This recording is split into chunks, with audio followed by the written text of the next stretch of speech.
From Amateur Radio Newsline Report number 2025, these are the Ham Nation headlines for Wednesday, August 24th, 2016, coming to you from the floor of the Huntsville Hamfest. The National Weather Service is now calling it the 1,000-year rain. Louisiana Governor John Bel Edwards says 30,000 people and 1,000 pets have already been rescued. 40,000 people have registered with FEMA for disaster assistance, and at least 12 people have died in the flood so far.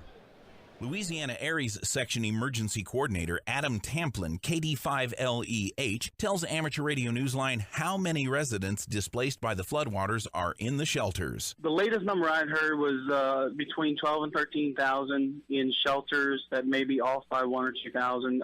Flooding is still affecting some newer areas as conditions change, with some of the backwater flooding coming down in the river basin. Tamplin outlines the initial response by ham operators in the Bayou State and surrounding region. Well, we activated the Louisiana section late Sunday evening. Right now we actively have around 15 or so hams at various shelters, and they're handling tactical communications between the shelters and the Red Cross headquarters in Baton Rouge. Texas and Mississippi, they called to offer their support to us. We also had Alabama that called to offer their support to us, and we are coordinating with those sections to see if we can get some help from them or not. And what is the current state of communications in the affected areas? Most normal modes of communication are still up. Our statewide interoperability network is still running. Most telephone services are still running. We are having some issues with some of the cell phone carriers right now, although those issues are improving. Tamplin says in addition to localized repeater and simplex frequencies in Louisiana, 2 HF frequencies may be utilized for urgent amateur radio traffic related to this disaster. Right now we designated 7255 and 3873 as emergency frequencies. Of course,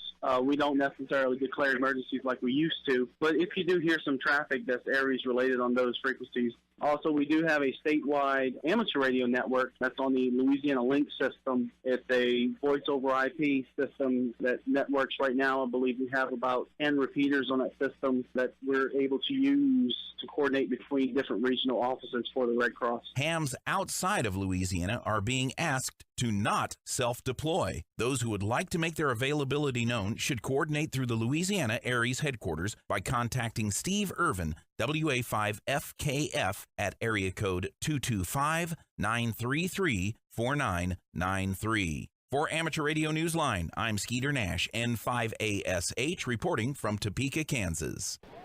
We'll be following this story for further developments. Having trouble hearing that other station? Sometimes it's the signal, but sometimes it's also the noise.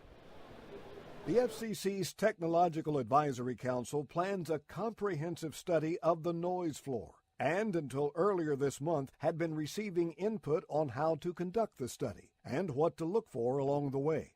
Hams and other interested parties were invited to comment on where the problem exists, what devices make it worse, what bands are most affected, and how natural propagation effects can be accounted for when undertaking such a study. The agency was also looking for suggestions on the study's methodology and ways to take meaningful measurements. When the study was announced earlier this year, the ARRL responded to the news by calling it encouraging, adding that the league hopes the findings will provide guidelines for decisions on band allocations, enforcement, and other spectrum management matters. The amateur radio community has been anticipating such a study since the FCC first requested one in 1999. The comment period closed August 11th, and the amateur community now awaits the agency's next move. For Amateur Radio Newsline, I'm Jim Damron, N8TMW. As always, there is much more to these stories and others, and you can hear them all on this week's Amateur Radio Newsline Report. And that's all from the Amateur Radio Newsline, your independent source for amateur radio news for 4 decades and counting at www.arnewsline.org.